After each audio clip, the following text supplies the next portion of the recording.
Paul de Tarse. Paul de Tarse donc, est né dans cette ville de Tarse, qui était en Cilicie, une ville très importante. On estime qu'elle était peut-être d'environ 300 000 habitants, ville universitaire, et Paul reçoit une très solide culture. C'est un pharisien, il le dira plusieurs fois, pharisien, fils de pharisien, la loi de Dieu jusqu'au bout des ongles et dans le cœur, un être intrépide. Il s'appelle Saul ou Shaoul, c'est son nom hébreu, et le nom Paulos, Paul, montre qu'il est de cette double appartenance culturelle, culture grecque et enracinée dans la culture juive. Paul est terrassé sur le chemin de Damas, vers 35 probablement. Et là, tout se reconfigure en lui. Il est saisi par le Christ, dira-t-il, et il le dira souvent. Et saisi par le Christ, tout son système de pensée, toute sa foi, tout son enracinement va chavirer. On pourrait dire quelques mots de ce chemin de Damas. On dit souvent qu'il est tombé de cheval. Les textes ne nous parlent pas de cheval, mais Paul vit une expérience fondatrice. Il a conscience de rencontrer le Christ. Et désormais, tout va changer. Paul était témoin du martyre d'Étienne. Et il est parti à Damas pour éradiquer cette secte dissidente du judaïsme qu'il juge dangereuse. Terrassé sur le chemin de Damas, il va voir se reconfigurer l'ensemble de ce qu'il pensait, de ce qu'il croyait. Il va se mettre à l'école d'Ananie. Il a fait une expérience brûlante de Jésus-Christ, le ressuscité, et c'est Ananie qui va l'initier à ce que signifie cette foi. Par ailleurs, il pensait jusque-là que la loi le justifiait, la stricte observance de la loi en bon pharisien le justifiait. Il découvre qu'il n'en est rien, que la rencontre seule de Jésus, que le regard de Jésus, que le pardon de Jésus, que la miséricorde le fondent, et elle seule. Il parlera dès lors beaucoup de la grâce de Dieu. Paul, apôtre par la grâce de Dieu, et sa grâce à mon égard n'a pas été vaine. Paul deviendra ce témoin de la grâce.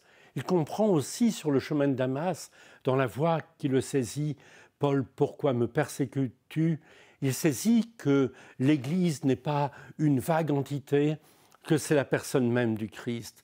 L'Église, c'est le corps du Christ. Et Paul parlera magnifiquement du corps du Christ et des différents membres. Il comprend que l'Église, c'est la présence même de Jésus partagée dans le corps des disciples. Paul, dès lors, ne connaît plus que Jésus et Jésus crucifié. Il le dira dans toutes ses lettres. Et il va relire activement les Écritures. Jésus est mort sur une croix comme un maudit au terme même de la Bible, au livre du Deutéronome. Et Paul comprend qu'il n'est pas, non seulement il n'est pas maudit de Dieu, qu'il est le béni de Dieu dont nous recevons la bénédiction. Et Paul va être une véritable forge théologique. Il va revisiter les Écritures et montrer comment elles parlent de Jésus et comment la mort de Jésus nous sauve.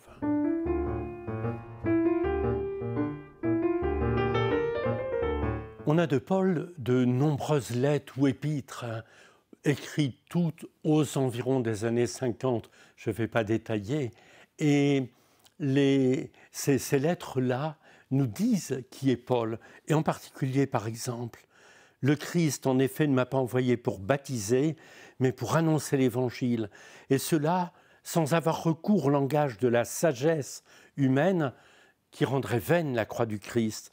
Le langage de la croix est folie pour ceux qui vont à leur perte, mais pour ceux qui vont vers leur salut, pour nous, il est puissance de Dieu. » Donc, Paul va encourager, il est fondateur de communautés. « Malheur à moi si je n'annonce pas l'Évangile », dit-il dans l'Épître aux Corinthiens.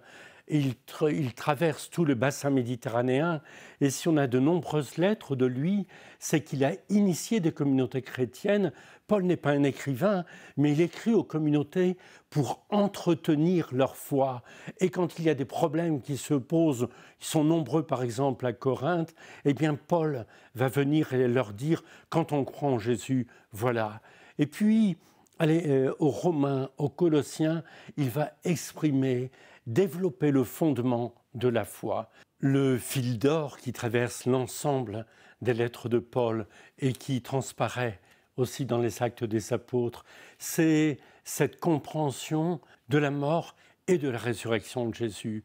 Et Paul ne va pas cesser de réannoncer la mort de Jésus qui nous sauve et la résurrection. Malheur à moi si je n'annonce l'Évangile.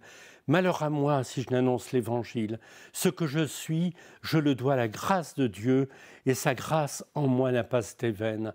Alors, il dira aussi longuement dans ses lettres, comme dans la deuxième épître aux Corinthiens, il dira tout le chemin qu'il a parcouru. 5 fois j'ai reçu des Juifs les 39 coups de fouet, 3 fois j'ai subi la bastonnade, 1 fois j'ai été lapidé, 3 fois j'ai fait naufrage, souvent à pied sur les routes avec les dangers des fleuves, des bandits, et même parfois les dangers venant des frères de ma race, les dangers venant des païens. Donc j'ai connu la fatigue et la peine, souvent le manque de sommeil, la faim et la soif. Paul énumère cela longuement pour dire, mais enraciné dans la mort et la résurrection de Jésus, l'espérance est totale. Sa vie est fondée dans la mort et la résurrection de Jésus, et c'est cela qu'il annonce. On pourrait parler des heures de Paul. Quand on a dit ça, je crois qu'on a dit l'essentiel, le mystère de la mort et de la résurrection de Jésus, que Paul énonce longuement et par toutes les voies de l'écriture, de la persuasion, pour encourager les chrétiens.